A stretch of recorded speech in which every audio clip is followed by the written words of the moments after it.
मैं लक्षिका शुक्ला। आज हम आपसे गुफ्तगू करेंगे जो विमान सेवाएं जो हैं वो शुरू की जा रही हैं।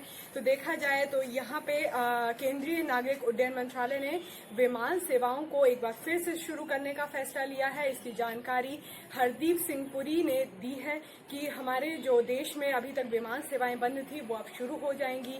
फैसले के तहत 25 मई से सभी एयरपोर्ट के बीच घरेलू उड़ानों का जो परिचालन है वो शुरू हो जाएगा। चूंकि देश में कोरोना वायरस के खिलाफ जंग अभी जारी है, इसके चलते केंद्रीय उड्डयन मंत्रालय ने हवाई यात्रा पर जाने वाले यात्रियों के सामने 15 शर्तें भी रख दी हैं। यानी अब यात्रियों को जब वो सफर करेंगे अपनी फ्लाइट से, तो उनको कुछ चीजें याद रखनी होंगी जो कि गाइडलाइन में स्पष्ट तौर पर बताई गई हैं कि क्या शर्तें होंगी। तो हम इनको आपको आसान भाषा में बताएंगे कि 15 शर्तें कौन सी हैं जो कि नागरिक उड्डयन मंत्रालय ने जारी की है, जो कि लोगों को हर तरीके से फॉलो करनी पड़ेगी और उनके जो टर्म्स एंड कंडीशंस हैं उनको फॉलो करने होंगे।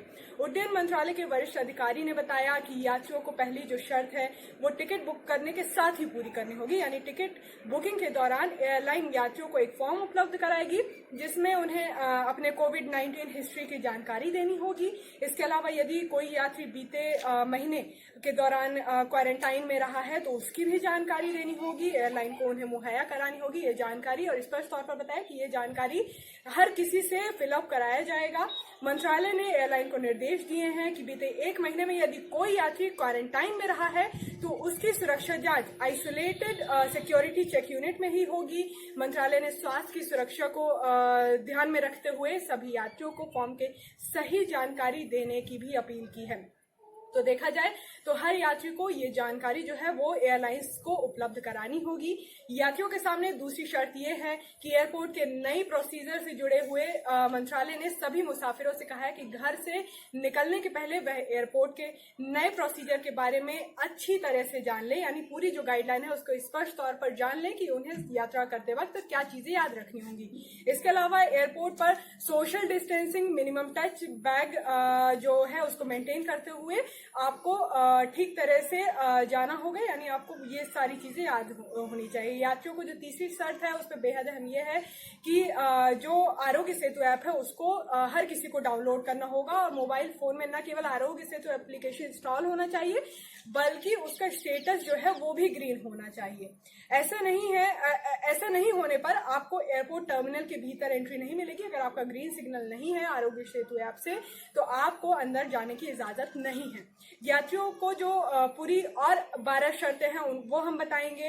एयरपोर्ट जाने के लिए जो टैक्सी है वो अधिकृत टैक्सी से ही आप इस्तेमाल करेंगे और उसी टैक्सी को आप यूज करते हुए और एयरपोर्ट तक पहुंचेंगे। एयरपोर्ट पर भुगतान के लिए सिर्फ डिजिटल मोड पर आप पेमेंट कर सकते हैं, यानी कैश नहीं लिया जाएगा और आप डिजिटल ही सब कुछ करेंगे।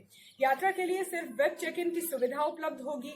एयरपोर्ट के लगे चेक इन कियोस्क पर भी यात्री ये चीज इस्तेमाल करेंगे। यानी जब चेक इन करेंगे तो उसमें आप वेब के माध्यम से भी अंदर एंट्री कर सकते हैं। एयरपोर्ट टर्मिनल में दाखिल होने से पहले ग्लव्स, मास्क और शू कवर ये पहनना जरूरी होगा।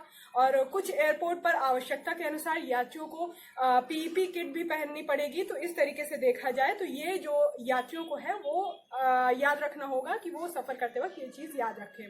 एयरपोर्ट पर अब फ्लाइट के निर्धारित समय से आपको 2 घंटे पहले पहुंचना होगा। यानी आप जो लास्ट वक्त में पहुंचते थे वो उसकी जगह आपको 2 घंटे पहले पहुंचना होगा ताकि आपकी चेक इन अच्छे से हो जाए। आपको चेक इन में बैगेज ले जाने की इजाजत होगी और पहले कैबिन बैगेज पूरी तरह से मना ही रहेगी, लेकिन जो कैबिन बैगेज है वो मना रहेगा।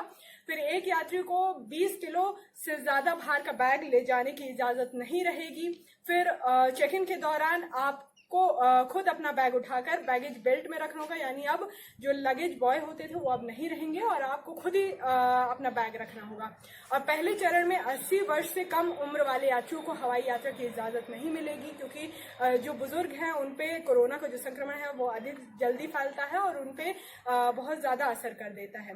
फिर एयरपोर्ट पर अन्य किसी भी व्यक्ति से 6 फीट की दूरी रखना अनिवार्य होगा। यानी आपको 6 फीट और सोशल डिस्टेंसिंग का पालन करना होगा। विमान में दाखिल होने से पहले आपको टेम्परेचर चेक किया जाएगा। टेम्परेचर अगर आपका सही है और निर्धारित मानक के हिसाब से है तो आपको हवाई यात्रा की इजाजत मिलेगी।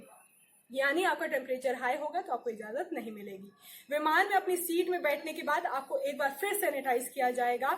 साथ ही आपको यात्रा के दौरान क्रू के साथ कम से कम संवाद करना है, यानी जितनी जरूरत हो उतना ही आप बात करें और आप क्रू को बेमतलब का परेशान नहीं करें, या फिर आप जो चीजें हैं उनको मंगाने के लिए परेशान ना करें और अपना जो सामान है वो सब चीजें लेकर के जाए, क्योंकि आप जितनी सेफ्टी रखेंगे उतना ही अच्छा होगा, क्योंकि कोरोना का जो संक्रमण है वो लगातार फैल रहा है।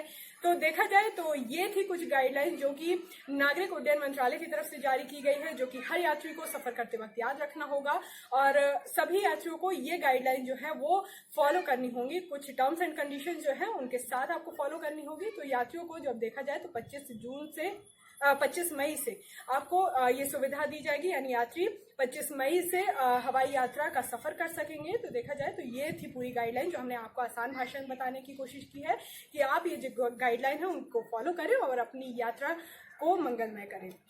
अब अगर आपको वीडियो पसंद आया हो तो वीडियो को लाइक और चैनल को सब्सक्राइब जरूर करें।